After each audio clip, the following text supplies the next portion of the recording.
On se retrouve dans la partie test du programme. Dans un premier temps, on va commencer avec une vitesse maximale de 60. Du coup, lorsqu'on va faire varier le potentiomètre, donc là, j'ai alimenté le drone. Donc il faut faire attention avec ce type de potentiomètre. Donc ça monte trop vite, donc il faut y aller doucement. Donc on peut également observer donc la vitesse. Lorsqu'on va faire varier le potentiomètre, on va visualiser la vitesse en même temps. Voilà, donc là, il faut y aller doucement. Normalement, lorsque vous commencez avec une vitesse très importante, donc il faut bien tenir le drone. Parce que des fois, donc les deux moteurs, donc ils n'ont pas le même inertie. Dans les conditions réelles, donc le drone, il est posé sur le sol, du coup, il n'y a pas de souci. Donc là, j'ai mis le drone en équilibre. Du coup, donc, des fois, donc il faut bien tenir le drone au démarrage. Donc là, j'ai commencé avec une vitesse qui est 60. Du coup, on va se permettre de laisser le drone flottant. Voilà. Qu'on voit ici, donc là, je fais varier, voilà, ici, donc là, je fais varier le potentiomètre. Voilà. Donc, il faut faire attention avec voilà.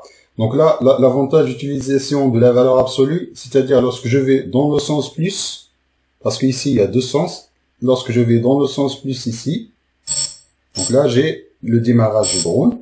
Et la même chose, c'est-à-dire lorsque je vais dans le sens moins, j'ai le même phénomène. Donc ça, c'est hyper important.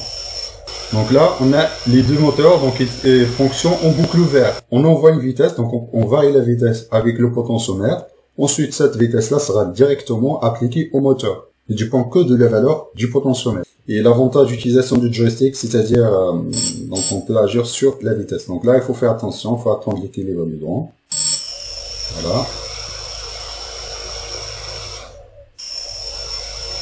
Comme vous voyez ici, donc il y a une vitesse minimale d'alimentation du drone, par exemple, lorsque là j'augmente le potentiomètre.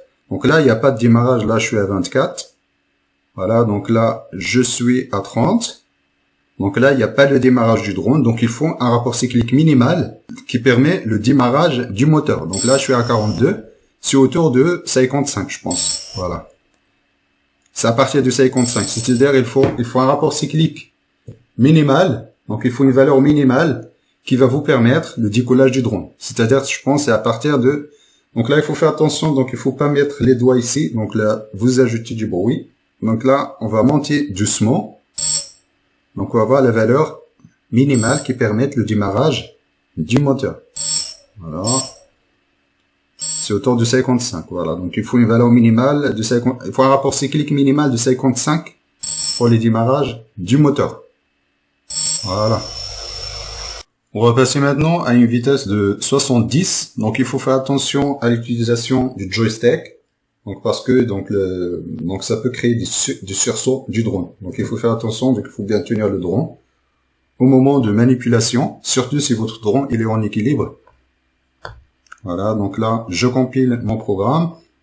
Voilà, donc le drone il est bien configuré. Donc ensuite, donc on peut faire varier la vitesse. Déjà qu'on voit ici, donc là, donc le démarrage, il est rapide. Donc là, il faut faire attention.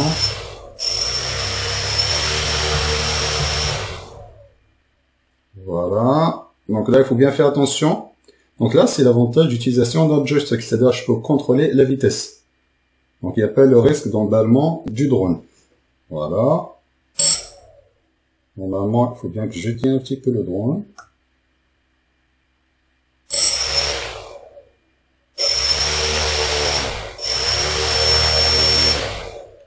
Voilà.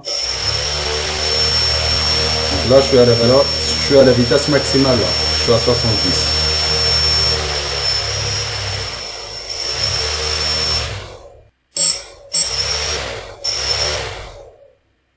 Là, comme vous voyez, pour le moment, ça décolle pas encore. Mais on est sur le point de décollage. Voilà. Donc, on va passer à 80. Donc, on va maintenant passer à 80. Voilà, comme ça. On va compiler notre programme. Donc le 80, il faut bien faire attention à l'utilisation du joystick. Ce joystick, c'est hyper sensible, c'est-à-dire le passage de 0 à Vmax, c'est rapide. Donc il faut y aller doucement.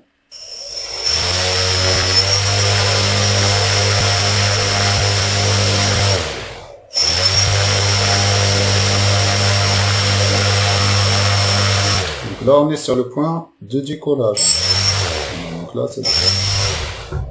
faut faire attention. Voilà, donc là, je vais pas y aller trop loin parce que si je monte un petit peu encore, donc là, ça risque de... Voilà, donc ça risque de faire un tour complet. Donc là, je peux y aller à 100. On va monter à 90. On va voir qu'est-ce que ça donne 90. On va encore un petit peu monter. Ensuite, on va arrêter à 90. Donc, vous trouverez un lien dans la description. Donc, vous pouvez jouer avec les paramètres. Voilà. Donc là, le drone, il est bien configuré. Donc là, il faut que je fasse très attention. Donc là, il faut bien que je tienne le drone. Voilà. Il faut que j'aille doucement. Voilà, qu'on voit ici, donc là, le joystick, il est très sensible.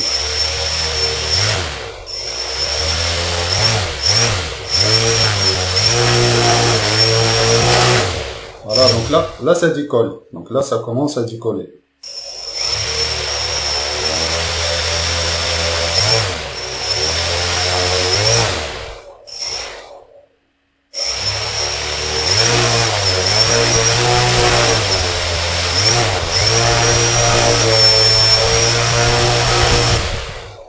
Voilà. Voilà, je pense que vous avez bien compris le principe de la boucle ouverte. Donc là, c'est juste des tests, donc il faut juste utiliser un joystick. Donc pour le moment, c'est un joystick connecté, mais vous pouvez utiliser d'autres techniques pour la déportation de la commande.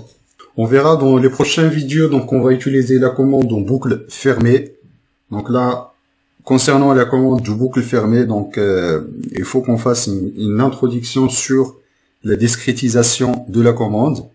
Parce que lorsqu'on va utiliser par exemple la commande pi, la commande proportionnelle, la commande proportionnelle intégrale, la commande PID, dans ce cas-là, donc il faut bien maîtriser la notion de la discrétisation de la commande. Donc ça, c'est très pratique.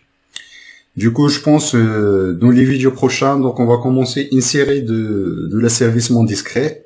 C'est-à-dire, donc, on va prendre les commandes existantes. Ensuite, on va faire les modèles numériques qu'on va implémenter sur la carte Arduino. Je vous remercie de votre attention et à la prochaine vidéo.